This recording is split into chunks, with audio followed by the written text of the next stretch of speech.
My name's Jono, one of the pastors here on staff, and I'm excited today to kick off a brand new series. And as I alluded to last weekend, obviously we finished off a series about grace. We asked the question, what is so amazing about this idea of grace? And we culminated in obviously the Easter weekend.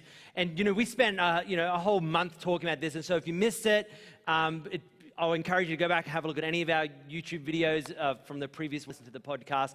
But I heard one person recently sum up grace in this way. It's kind of like the feeling of being in love. And when we talk about the grace of God, His, the undeserved favor, His unapologetic, when they love, sometimes there's a roll of an eye, of course, they're whipped or they're under the thumb. Or maybe they're just in love, okay? And you've been there. Maybe you've been there before. Maybe you haven't been there. I don't know. And so this is usually the part where I share an anecdote or a story about how in love I am with Chloe and how I've done crazy things and all this different love. But I'm going to flip the script today, and she's just exited the building, which isn't according to the script. But I want to share something that she has done, arguably. I haven't checked if this was the reason why, but arguably that she was in love with me. So if you've been around here for any amount of time, I harp on far too much about mountains and climbing and hiking and trail running, and I'm not even mad about it, even if you are. But this is a big passion in my life. It's a passion that started after I got married. So Chloe didn't know this is something I was into before she married me, and now she asks, if you were into this before we got married, would I? I don't know. And so this is a picture of, we'd been married at this point here, maybe 18 months, okay? And this is a picture, if you see the summit there, that is Mount Snowdon in Snowdonia National Park in Wales. I took this picture, and if you look down the bottom left, have you been there? Cool spot, right? Really warm. If you see down in the bottom left there, in the pink there, that is my darling wife, Chloe. Now, as much as you probably know, okay, Jono's into this whole idea of climbing, Chloe's not. Chloe's into me, just not climbing. And the backstory for this picture was we were away, staying in like these little cabins with some friends in Europe, and the day before, they'd all gone climbing to the top of Mount Snowdon, and Chloe came down with this horrible cold. And so, of course, I was more than happy to stay back and look after her. I wasn't. I did it kicking and screaming, and I was on a mood all day, to my great shame. I just finished reading Bear Grylls' autobiography of Mud, Sweat, and Tears, and he writes about this mountain. I'm like, we've come all the way to Wales, and I can't even climb it, so I was being a bad husband, but she was sick, And the next day, because they all came back, all our friends were like, how was it? And they're like, it was the most amazing day. And I'm just feeling even worse. The next day, when we wake up, Chloe's like, let's climb it, just you and me. And I was like, but really? Like, you're sick. And I'm thinking, yes. She's like, let's do it. And I was like, really? She goes, cool. Like, we're here and you really want to do it. I'm going to. And we'd booked her in for like a spa treatment that day as well. And she goes, I'm just not going to go. Let's go climb your mountain. And so my wife, feeling sick, cancelled a day spa treatment thing, all because allegedly she loves me. And so that's where she found herself on that cold winter's day in Wales. But she's not here there's no point clapping because she's not here. So, my point is, we do, thanks, Tess, we do crazy things, for love, right? We do things you wouldn't choose, normally do. But if you love someone, you do it for the love of them. And this is the whole idea behind what we celebrate at Easter time with the death and resurrection of Jesus. All through the New Testament, what they keep repeating is God did it because He loved us. There was no reason for it. God gave His life for us, and He was risen again. He was demonstrating His love for us. Demonstrating it. It wasn't just in word or written or memory or in motive or in heart. It was demonstrated in action. And the reason I want to highlight that and I guess lead into this series about it is because when we look at the events that, again, we talked about all last month, and in this series now we're going to kind of do what happened after the events of Easter. What difference did it make? a lot of people talk about, well, Christianity kind of began, it began with the belief, or it began with the Bible. It actually didn't, and we touched on this. It began with an event. It was an event that took place, and Christianity was birthed not because Jesus died. Many people had died before. Many people had died for what they believed in. Many religious people had died. Christianity didn't start with a death. Christianity started with a resurrection. And why? Because resurrections don't happen. This is why it was such a big deal. When people, even today, and if you're someone who's not normally in church and maybe you got some questions, I hope you do, and maybe skeptical about this idea. It's like, really? He came back from the dead? Yeah, that's why it's such a big deal. If it happened every day, we wouldn't be talking about it. But it was so radical, and people saw a man that they knew and lived with. They saw him crucified. They saw his body torn apart. They saw him put in a grave. And then they saw him walking around alive again. I don't care who you are. You could be the biggest skeptic, but when you see something like that, it is not a matter of belief. It's not a matter of someone told me so. It's a matter of I saw it, right? And so that's what happened. It started with an event.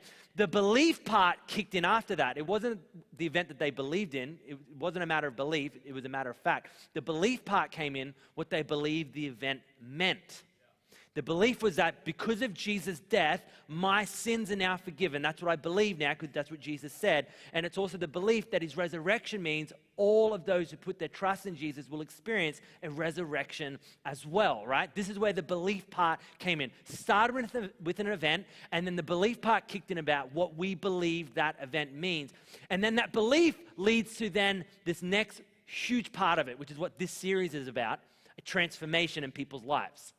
Started with an event that happened, and then out of that is the belief of what we think that event, what Jesus told us that event would mean, and then based out of that belief and what the event meant, our lives subsequently are transformed. And this is what we see from the very beginning with the first followers of Jesus. It wasn't what they believed that caused them to stand out, and this is so important to understand, okay? And for those of you that are Jesus followers, you have to understand it. It's not what you believe that stands out the most. It's how what you believe impacts how you behave that stands out. Because everyone's got a belief in something. I don't know why I use that expression, something, but there you go. Everyone believes in something. And back in the early days, when this Christianity started, it wasn't their belief that necessarily stood out amongst the crowd. People had a whole lot of different beliefs. You're in the Roman Empire with all of its Roman gods, which were kind of evolution of the Greek gods, and you had a pantheon of religious beliefs. There were so many different beliefs out there, but it's how what they believed in caused their behavior to be shaped a certain way that made them stand out. And that's when people go, what is it that you believe? They saw how they lived, they saw what they did, and then the question was, what do you believe? Because obviously what you believed has shaped how you behaved. They were transformed. Something was different about their life. Some people will read a Bible, but for 99% of people, they'll read you. And before any credibility, and before any debate, and there's a whole weight of evidence around the validity of the resurrection of Jesus, and it's important to talk about that stuff, and that's important for giving great grounding to why we believe. That's all important. But in turn, if you're a Christian in the room, if you're a Jesus follower here, the most important thing isn't how you argue with someone about what you believe. It's what does your life say? And so this series, it's always, as your pastor, it can be a little, like I'm conscious that it's going to be a little, it's going to perhaps be confronting in some ways. And I don't do this because I want to do it. I do it because it matters. I do it because we can't avoid it. And I do it because I love you. And if what we believe is true, and if what we believe should make any difference, it will result in the transformation of our lives. Because if it doesn't, why would we do it? If it's just a series of religious boxes and steps we go through to tick off, there's a whole lot of better things you and I could be doing with our lives than ticking religious boxes. Jesus promised that through trust in his name, your life would be different. And this was the message from the beginning. So what we're going to read is a story. We're going to be doing this every week over the next 4 weeks as we look at what happened after the resurrection of Jesus.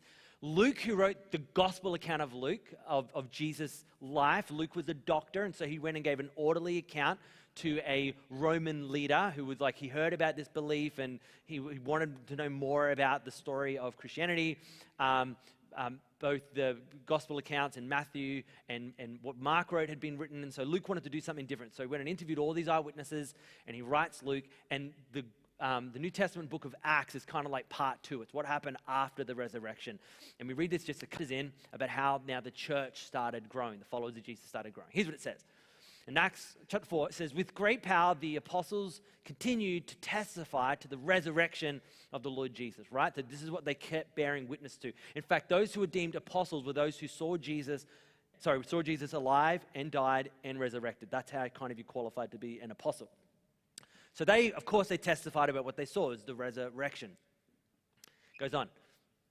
So God's grace was, and this is what we spent all last series talking about, the grace of God. It was so powerfully at work in them that this is what it resulted in, that there were no needy persons among them. Think of this for a minute. The evidence or the outworking of what was happening in them, right? God's grace was working in them. This is what we've recorded. God's grace was so powerfully at work in them that there were no needy persons among them. Think of the enormity of what this is saying. That as a direct result of what they believe and what was happening in them through God's grace, right from the beginning, one of the outward expressions of God's grace was generosity. It was generosity. Don't miss this. And if you've been in church circles a long time, this word's thrown around. When we talked about it earlier, we talk about it all the time. The reason is this is like fundamental to the outworking of what is happening inside of us because of the grace of God.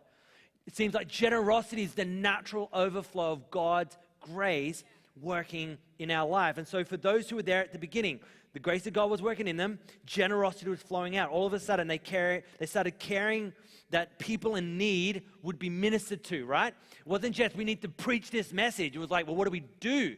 We need to make sure people with needs are ministered to. We want to realize that our possessions now have a purpose. They're realizing that they could attach their lives to a mission. And as the story goes on, it talks about how they would have property, and those with great wealth, the great assets would sell them. With the profits, they would come and bring them, and they would make sure it distributed to people who had need. They were being generous with their wealth. They were being generous with their possessions. They were being generous with their finances. It seemed to be the natural reaction to what God was doing in their life. They saw their work as worship. They saw their business as mission.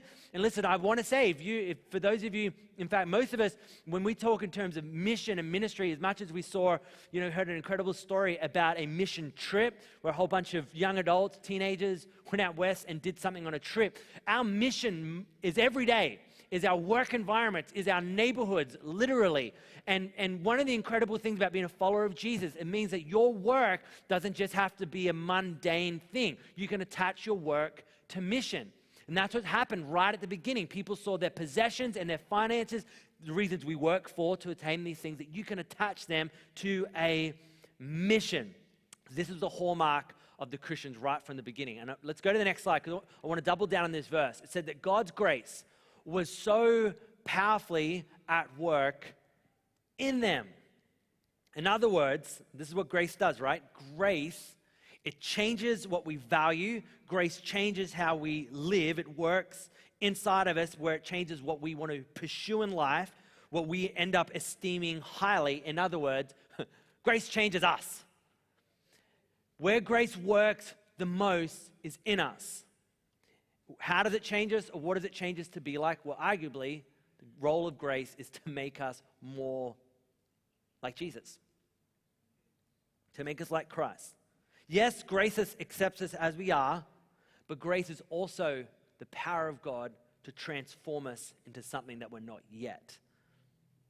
And God's grace was working in them and was changing them so much that it caused them to be generous to the world around them. They saw needs, they saw opportunity, they saw people who were destitute. And listen, we live in this super altruistic society where even governments budget generosity. This wasn't a thing back in the first century. Generosity was a uniquely Christian idea. For there to be organized generosity, not just someone's own personal conviction, but groups of people gathered together in base of what they believe to be a blessing to their society. Listen, the Roman government did not have some part of their budget to send aid to a foreign nation for those who are in famine, right? It took from foreign nations to stop famines in their own city, right? This was a new idea. This whole idea of generosity, of caring for the poor, of caring for the needy, was a natural overflow of the introduction of God's grace into the world around us. Generosity was one of the signs of God working in their life, and generosity, I'm convinced, and this is what we're going to talk about over these next 4 weeks, and this is so important for our lives.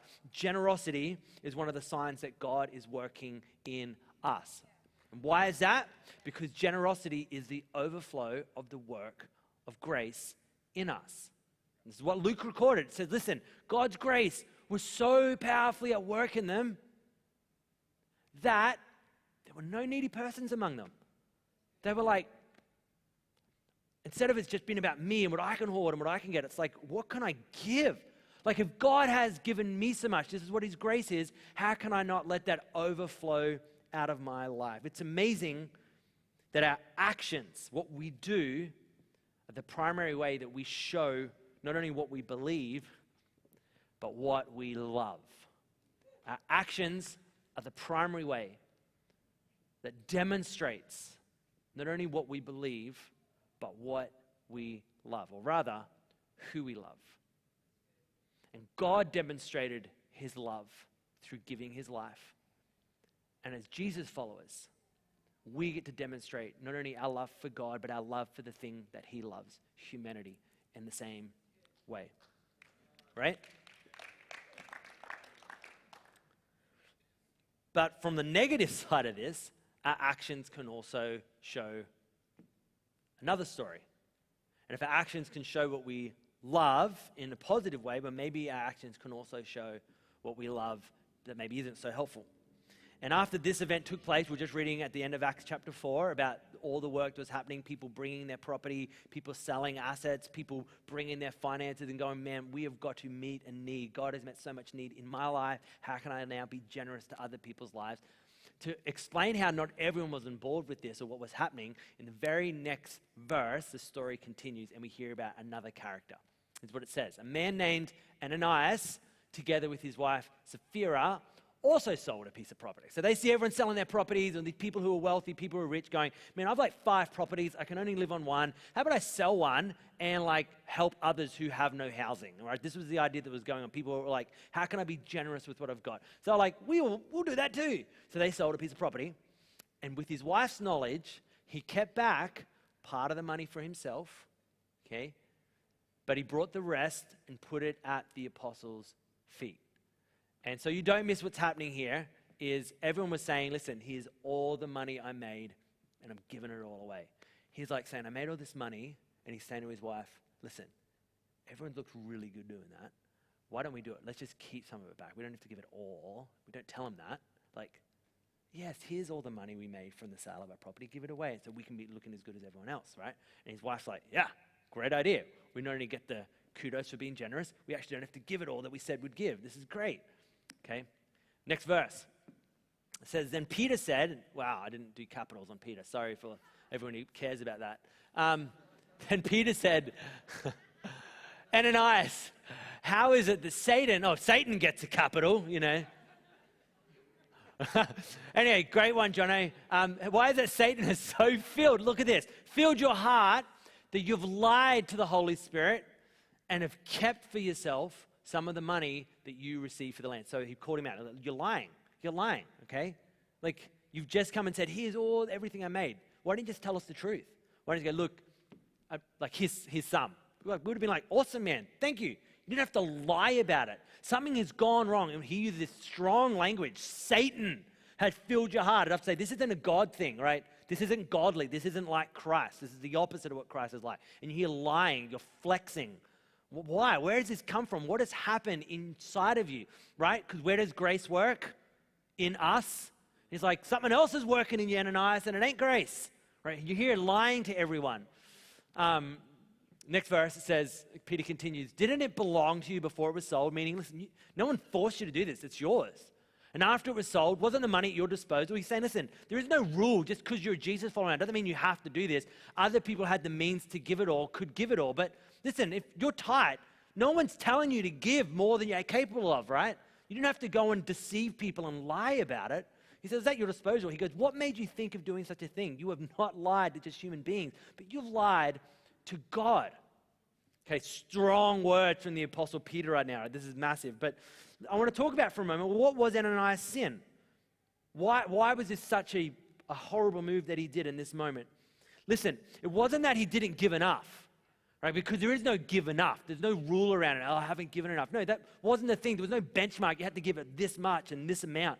But then he didn't give enough. Or his sin wasn't that he gave too much, that he was being unwise. Like, dude, you shouldn't really give that much. Like, you got to feed your family, you got responsibilities. That wasn't what his sin was. His problem was he was using his wealth to posture himself in front of others. He was using his wealth to make himself appear righteous in front of others, right? It was like a status thing, and he was lying about it. In other words, he really didn't care about helping people. He cared about impressing them. Big difference. Okay? Now, same thing. He's giving like everyone else. He's giving.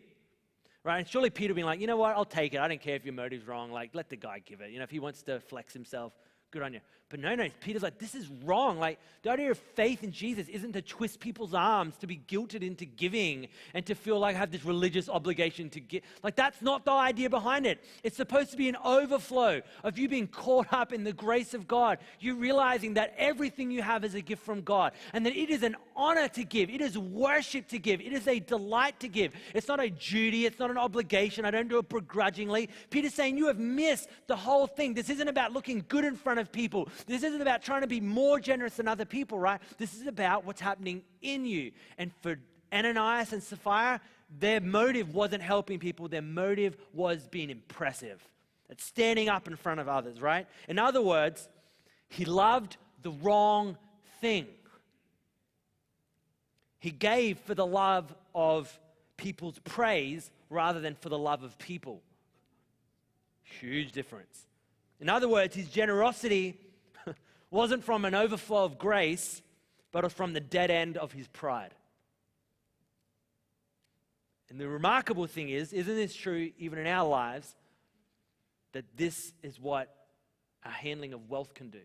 Our handling of wealth often reveals what is in our hearts. It reveals it. It exposes it. It shines a light onto it. Now, when I use the term wealth, and we're going to look at this from a New Testament perspective, wealth is to me like money, your possessions, right? All that idea. It's not just kind of a one-dimensional thing. Okay, we're going to look at what Jesus taught about in just a second, but I want to just touch on this for a moment so we understand this, that money and wealth, it's not the problem. And wealth is not also the solution. It just helps to reveal it. Okay? Wealth is an inanimate object. Okay? It's neither here nor there. What makes it either helpful or harmful, or reveals what's good or not so good inside of us, is what we do with it. Similar to the idea of fire, okay? This is how I've heard it being explained this way. Fire, again, it has no moral about it. Doesn't have a moral compass. But if you've ever experienced fire in a positive way, it's a good thing. But then if you've ever experienced in a harmful way, it can burn things down and hurt people, okay? So I'm not looking at anyone in particular on the front row to my right. So about maybe 4 years ago, my family were at Mount Hotham, another mountain snow story. And if you've ever been in the snow, right, nothing better than coming back and just right, Sue and Canberra, same thing, coming home to like a nice warm hearth, like a fire, blazing away, like it's nice. But, fire put in its rightful position in a home is helpful. That's why there's a fireplace. As long as fire is kept where it belongs and within its boundaries, everyone is safe, everyone is warm, everyone's happy. When fire is not in its proper place, everyone's lives are in danger. We experienced this as a family when my beloved father went to light the fire in the hired apartment that we were all staying in. The fire did not stay in the fireplace. The fire decided to explode out of it and climb up the walls and onto the roof. Needless to say, that was an exciting time on the family snow trip, right? We survived, got the money back. Thanks, Dad. Good job. But I remember seeing that, go, that's interesting because and we're going to look at this over the next few weeks as well. Like, what parameters and what boundaries and what how do we put our finance in its right place so it doesn't get out of control, doesn't cause harm, right? And if you've ever experienced money being out of control in your life, it can cause harm. It's one of the biggest impediments of a healthy and life-giving marriage. One of the biggest causes for relationship breaks up is around finances. It's one of the biggest causes of anxiety in our lives. Like money mishandled, right, can cause a lot of harm, but money handled correctly can cause a lot of good to happen. And so in the same way, though, our handling of it, what we do with it, at its core, reveals what's going on in here. And this is exactly what Jesus warns us about. Now, Luke, again, who we're reading, who wrote Acts, we're going to rewind to his first account. He's the Gospel of Luke, where he's talking about we wrote about what Jesus taught, what Jesus did. He records one instance where Jesus teaches on this very subject. Here's what Jesus says. Jesus said, whoever can be trusted with very little can also be trusted with much. You're tracking, right? Everyone understands that. And whoever's dishonest with very little will also be dishonest with much. Next slide. So if you have not been trustworthy, you've got to track with this. If you've not been trustworthy in handling worldly wealth, right, our possessions, money, who will trust you with true riches? Now, I want you to notice something here. Jesus drew a distinction between worldly wealth and true riches, as if to say that they're not the same thing.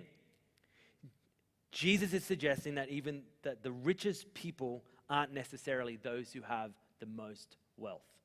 And you already know that, don't you, right?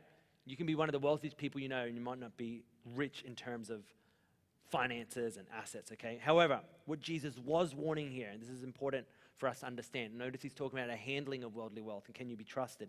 He's saying this, it is our handling of worldly wealth that sets a tone for how we handle everything else. He's saying if you can be trusted with something as small as worldly wealth, literally he's saying this is like the smallest thing. It's not even true riches. It's worldly wealth. It's not the richest thing in your life. He's like, but it is the testing ground if you can be trusted with what really matters. In other words, he's saying how you handle worldly wealth, it will set a tone for how you handle everything else. This is what Jesus is warning here. He's saying, be careful how you handle what you have in your hands. Be careful how you're handling this, because how you handle it will set a tone for every other commitment and everything else you're part of, and whether or not you can be trusted with what is truly rich. And then he elaborates in the next verse and says this. He says, no one can serve two masters. Either you will hate the one and you'll love the other, or you will be devoted to the one and you will despise the other. You cannot serve God and money.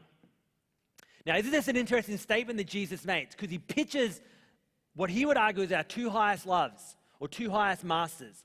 And if I was writing this, if I was Jesus, I'd say, well, if you're going to pitch something against God, wouldn't it be God versus, as we read earlier, Satan, God versus the devil, or good versus evil? Jesus, who I think knows what's up, says, well, hey, it's either God or money. That these are the two competing commitments for our lives. And these are the two things that we can choose to serve or not, right? And he uses this term serve, which I find interesting. You cannot serve. It's this idea that denotes giving loyalty to, or worshiping, or pursuing. And he's saying you're going to love one, and he uses a strong term. He says you'll hate the other. You can only have one master. In other words, what we love will determine what we hate. What we pursue will determine what we're fleeing. What we say yes to determines what we say no to. That's what a good budget does, right? You're saying yes to something. So you already said no to a million other things because you've said yes to something.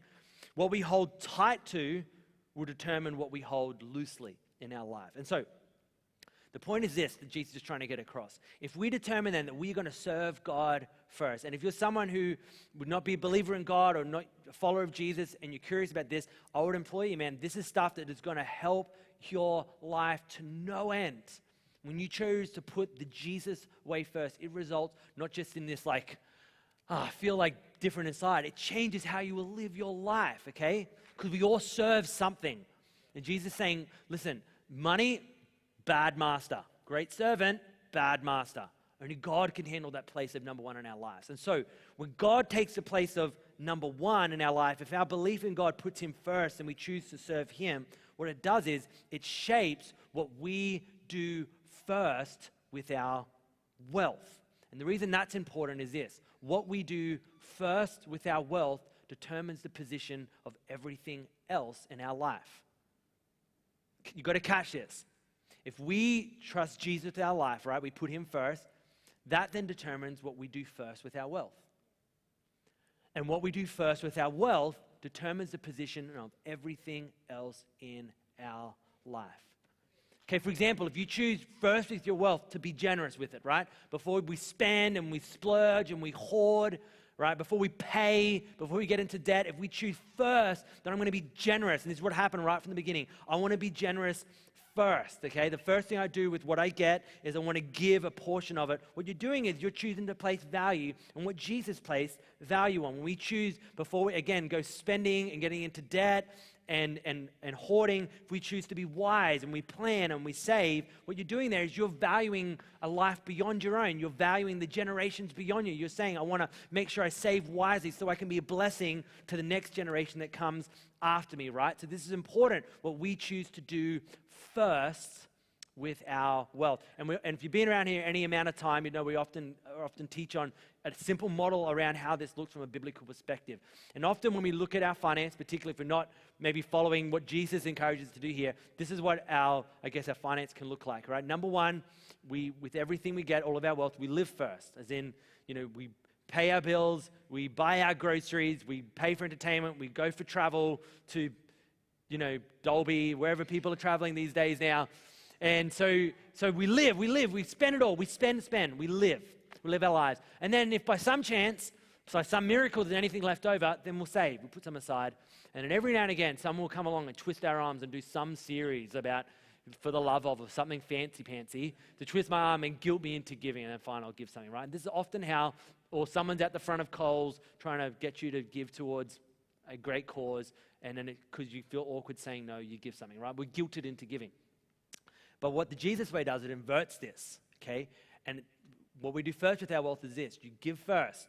So you get a percentage, a portion, and the biblical model that is reiterated over and over again is referred to as the tithe. It speaks of a tenth.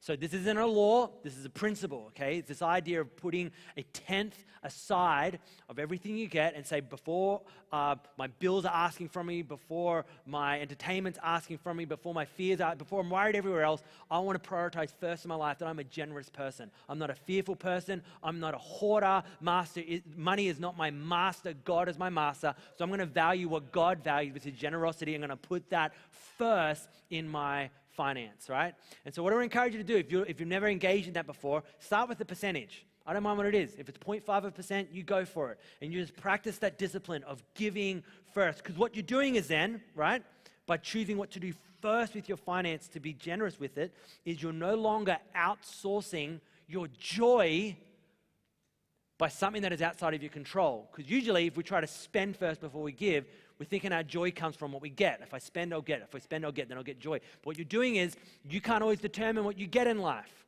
And so you've outsourced your joy.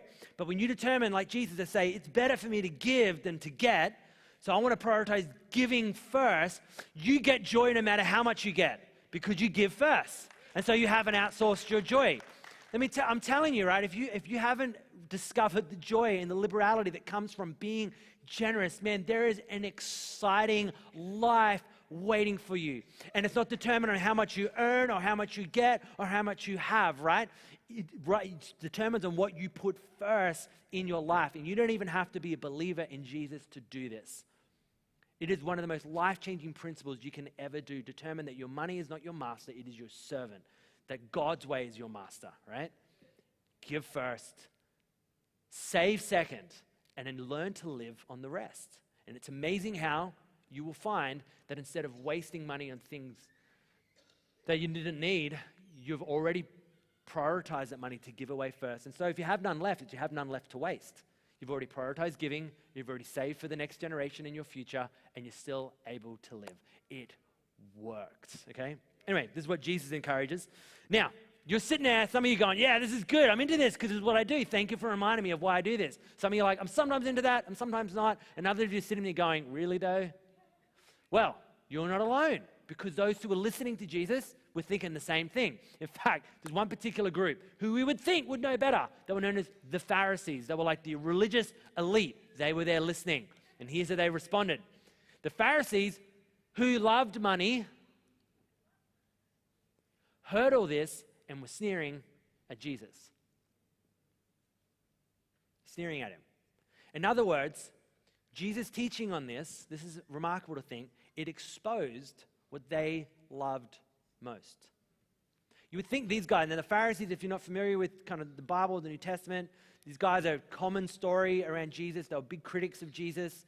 They weren't all bad. In fact, arguably, Jesus could have been one himself. It was like a very strict religious order who were a ruling class in ancient Israel. So these guys, like, arguably loved God, right? They devoted their whole life to loving God. But their actions, as recorded in the New Testament here, spoke something different. So what they really loved wasn't God first.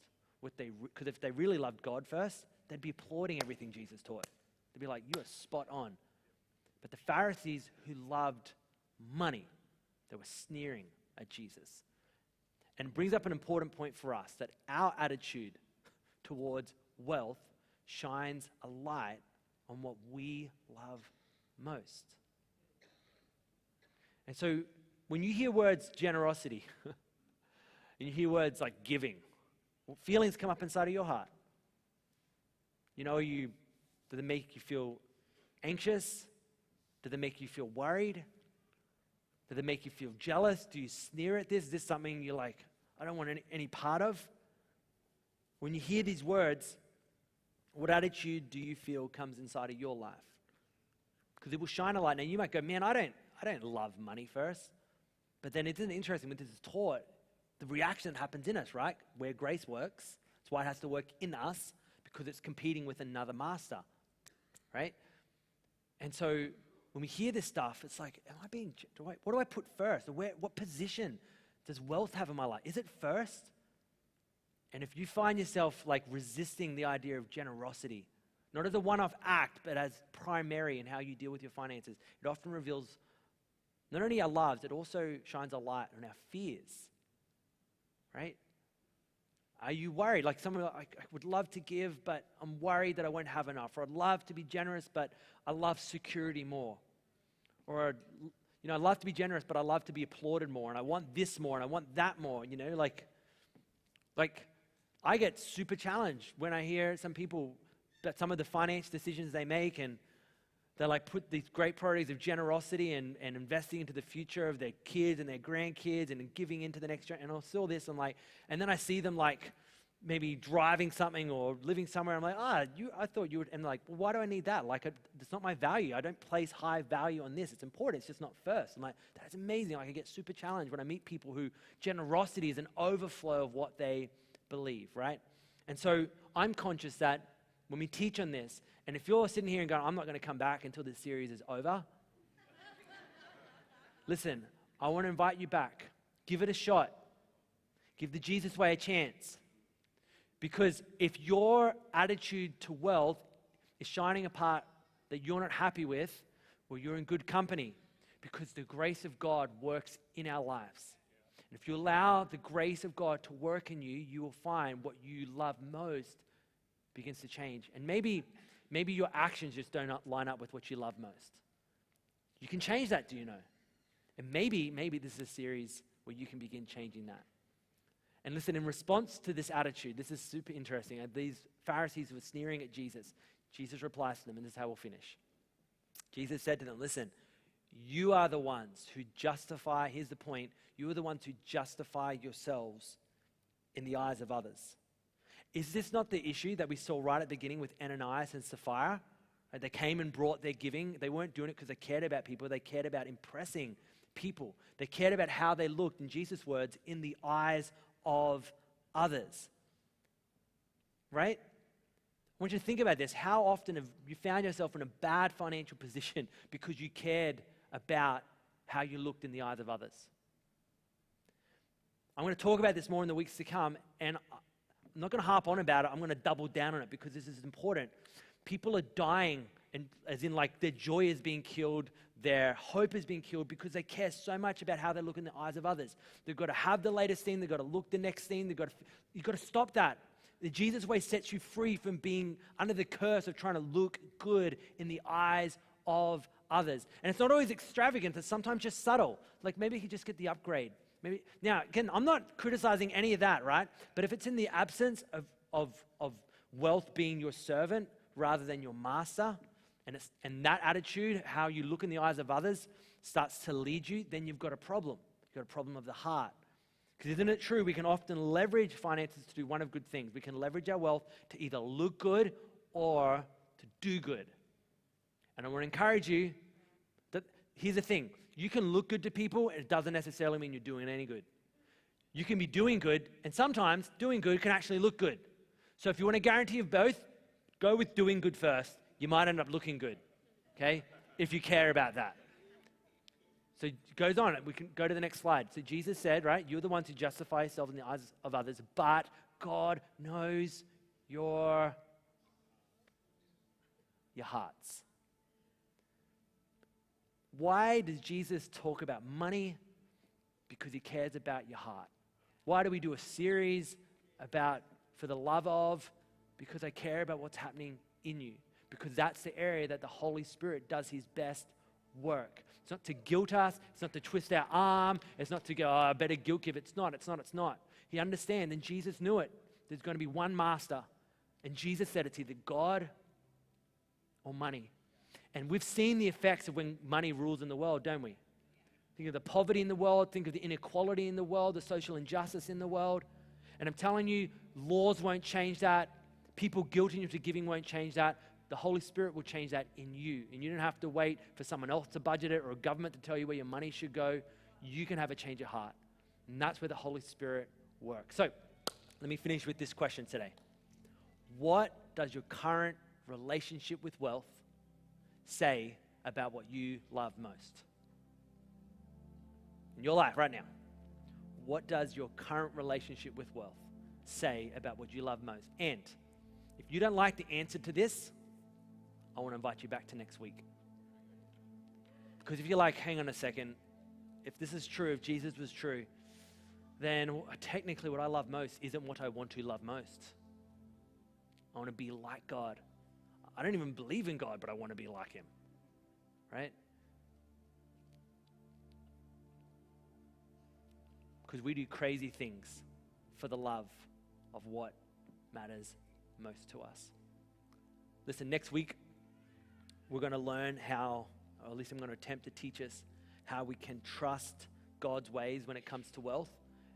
You can trust it, and this whole area of generosity, and it's probably tapped into it today, requires trust, or the Christian word for that is faith. It's a big deal. We're going to talk about why we can trust God's ways next week. Before we do, love to pray with you as we wrestle with this question this morning.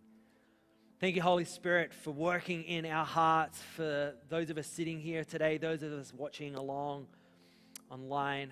Help us, Holy Spirit, to see clearly in this. There just seems to be so much mess around this, so much distortion, there's so many different messages. God, you know how much marketing we have to dig through.